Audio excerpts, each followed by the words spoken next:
Hey there guys, it's Eileen. I wanted to share with you a bit of intel about crystals, yes, crystals, that I am using specifically at the moment for self-care. I uploaded a rather lengthy story on Monday last. Today is Thursday, the 14th of May, about, all sorts of emotional turmoil and travails and troubles and things. And although I'm still, with the conclusion of that video, which was that I don't necessarily dissociate from myself in an emotional context, no matter how tough it is. What the other half of that conclusion really is, or should be, that it's still a lot of work to deal with me here. And there are times and moments where I find it's confrontational and hard work, and also analysing all sorts of sides to things, like, for example, what happened when you have been victimized and hurt in the past, and that sort of has led to you becoming entrenched in a particular position. That's something I do not like myself at all. And that has been going on and off, here and there in our lives, not just for me, but for my husband as well. It has to do with never really having had a position for yourself. Certainly if you dissociate or fragment emotionally a lot, then of course you don't have a position. So there's all sorts of sort of attendant areas in the psychology, if you like, that have to do with this. And one aspect, for example, that I would just pull out just as an example here, is there's a lot of black and white thinking going on. Black and white, bad or good, right and wrong, those types of things. Things tend to be very, there's a very short line between the question and the answer. It always has to be either this or the other. No, there's no middle ground. There's no, intermediary grey areas or what. And that's very uncomfortable. It just doesn't work, right? And so whenever we have issues with other people or with each other or with ourselves, we tend to go to extremes. I tend to certainly exaggerate emotional elements all the time. Just to have a little sketch of where I'm coming from with this. Sorry for the airplane, you're going to hear that, and I can't tell whether they will be moving off anytime soon, so I just have a window of half an hour to make this video right now, and we'll just have to make do with this. They won't probably circle right over our heads the whole time, I hope. So I was thinking of which rocks I use at the moment, and it's interesting, I think, because crystals are great friends of mine, and I find there's a lot of crystals that you can use for your heart space, basically. A lot. I have worn the rose quartz pendant that my cat is wearing at the moment, because he's old and having dementia and suffering, and it makes a difference for him. I've worn that particular pendant on and off for years. There's a couple of other rose quartzes, polished and unpolished, that I use fairly on and off. See, that's the cat. That's what he does. And he does that 10 times as much when he's not wearing the pendant. So I'm hoping that he'll be okay for now. Otherwise I will have to pause this video until he's done, right? However, rose quartz, as much as I love it, as much as it's a fantastic stone to support you emotionally, I think it is kind of like looking at the world through rose-tinted glasses. It is a bit much to me. To me, it's personal, right? This is just my tale with these stones here that I've got for you. And it's just, it depends on who you are, obviously. It depends on what you need, whether there were areas or phases in my life that I absolutely needed those rose quartzes. And at the moment, I feel they are giving me life through rose-colored glasses too much. So there's a kind of a distortion for me. I cannot work with rose quartz all the time as well and just let it solve all my problems. I need space and time and quiet also. I need to let myself rest. And many of my crystals that I've got here are variations of the theme how I can make things more restful for myself. One example of this is this little contraption here that I hope you'll be able to make out. Maybe if I go like this, it'll focus a bit more. That's actually a wild pearl right there. And I fixed it into a shell pendant, and there's a bead that sits on top of that, which is some kind of agate, I think. In the sun, does that help? Can I put this in the sun somewhere? Right, so? Yeah. So I've got a couple more pearls here that are actually slightly different in color. Like this, wild pearls. They have the most fantastic energy. There's bluish tints and pinkish tints in. I have 3 of these. So let me see if I can show them all 3 together, like so. I hope that comes across slightly. I've got a really good crystal shop. It's at the other end of the country, but I still manage to visit now and again. It's the pearls have a really gorgeous, it's like the whole of the ocean is in them, and that clears my system out, and it gives me a lot more space between my expressions, and that's important for me. Another example that I could use, that I have used a lot in the past, but not so much recently, is these 2. They look just like rock crystal, really, but they're not. Or actually it is a quartz. It's a rock crystal, but it has tiny teeny filaments of iron oxide inside it, and they're also really good for the heart space. Where I bought them in the same shop, they're called Mary Magdalene quartz. I don't know whether they'll be available under that name where you are. That's another question. This is also a fairly demanding type of crystal. As I sit here now, I can actually feel it doing me good, but there's like this extended version of me that I have to access. I have to be able to work with that. I'm not always able to be on this type of level. So put it back again. Whereas with the pearls, there's never such a problem. The pearls come to me where I am. If I'm a bit desperate or a bit foggy or a bit insecure or lacking in confidence or any of those things, you know, the pearls are with me where I am. Whereas the Mary Magdalene and the rose quartz, they're just like way up there. Another stone that comes to me is this one. I think that selecting from what I have here, I have 2 types of chalcedony, and this, I hope you'll be able to make this out, is a purple one, even though it has all these little calcite bits. Maybe over here you can see the color actually. That's actually quite a purple-ish color, a bit like amethyst, but like this one. This is a pale blue version, which is called Avalonite, named after Avalon, right? Quite different in vibration. Chalcedonies, right? Chalcedonies, I think, I would tend to say at this point, the ones I have are these and a couple of pink ones. They're all very supportive of forgiveness in one way or another, even though it's quite a difference in vibe between these 2.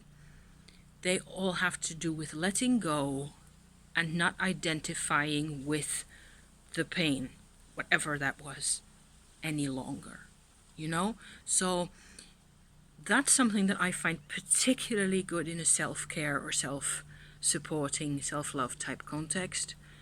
The chalcedonies are great for that, and the darker the color, the more intense the effect will be. So I think that's a really good one to, shove into the internet right there, because I think we could all use a bit more forgiveness. I tend to always think about forgiveness as being slightly problematic.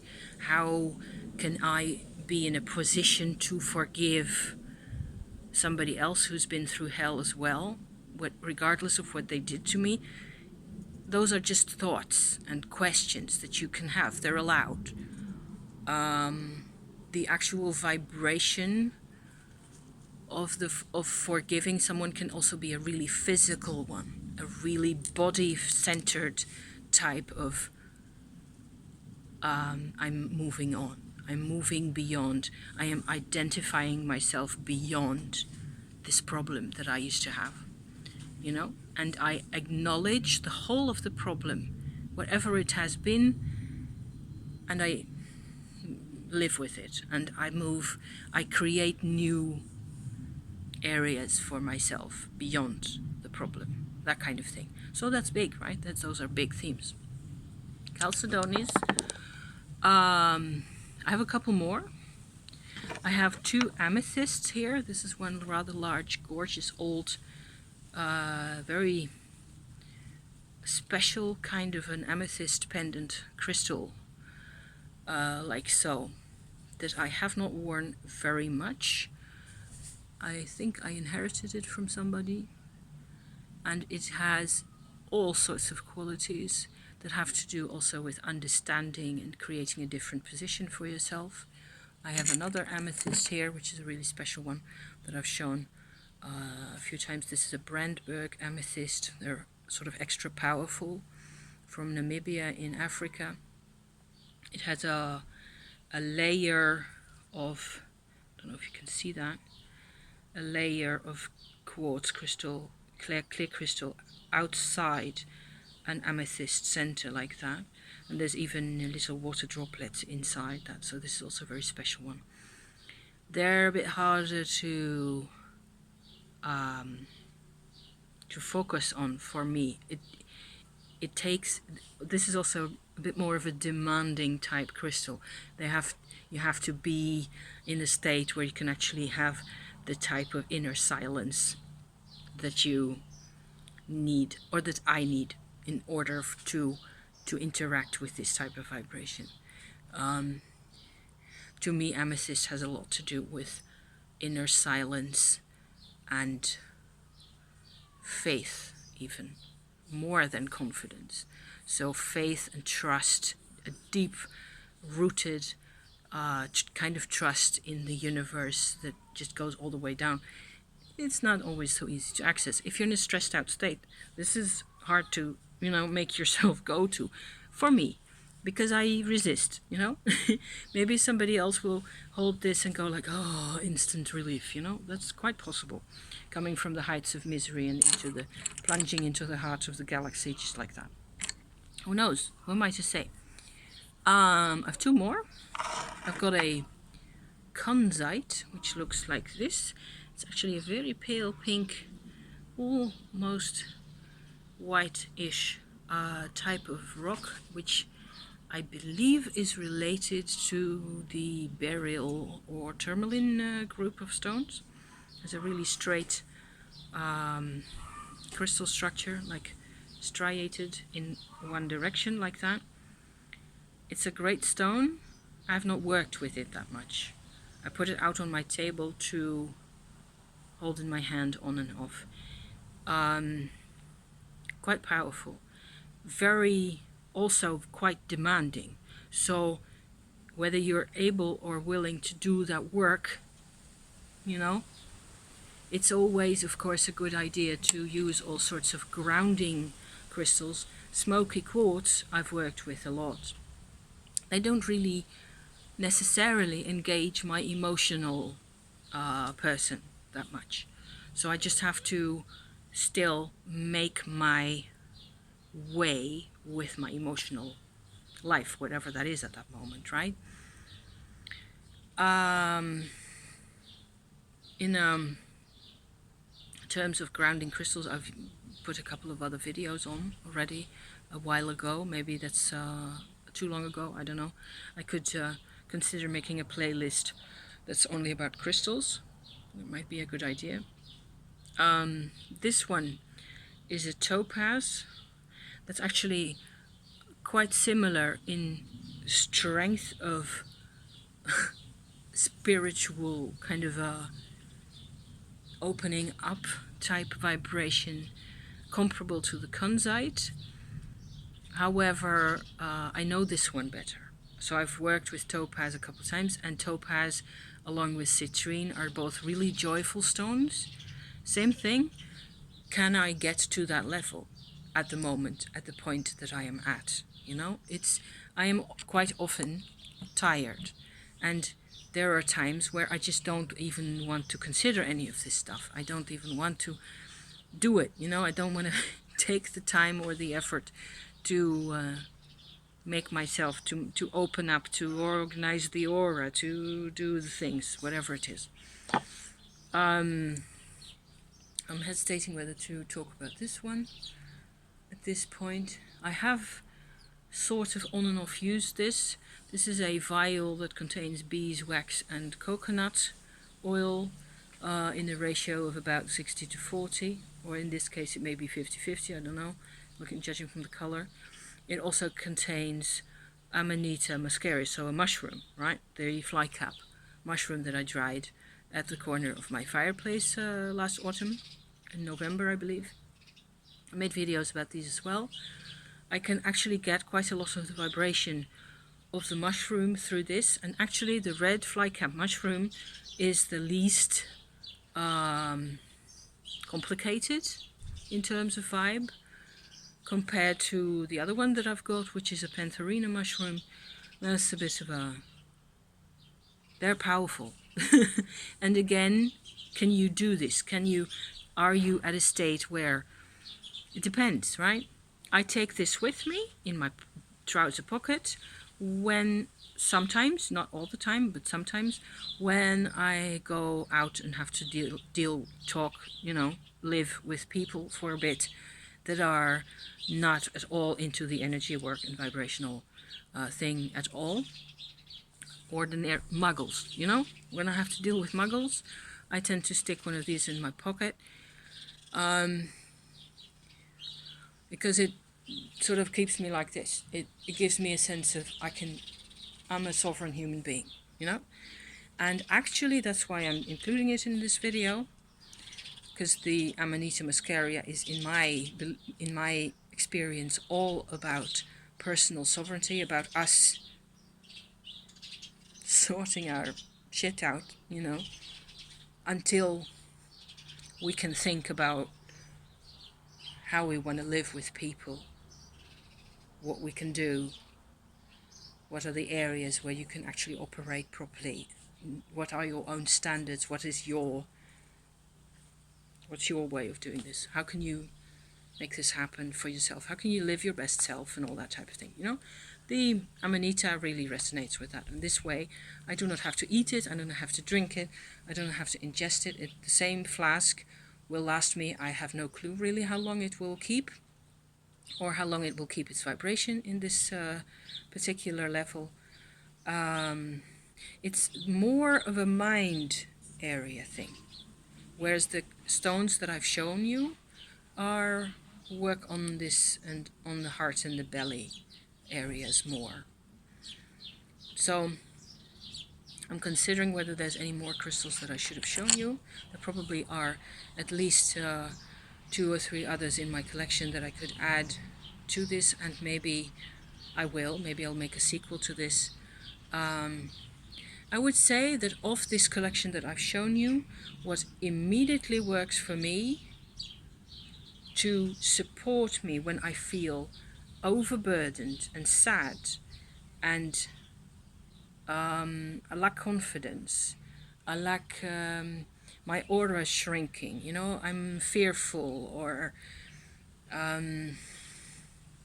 it's all just been a bit much. I can't really deal with it anymore. I feel overwhelmed.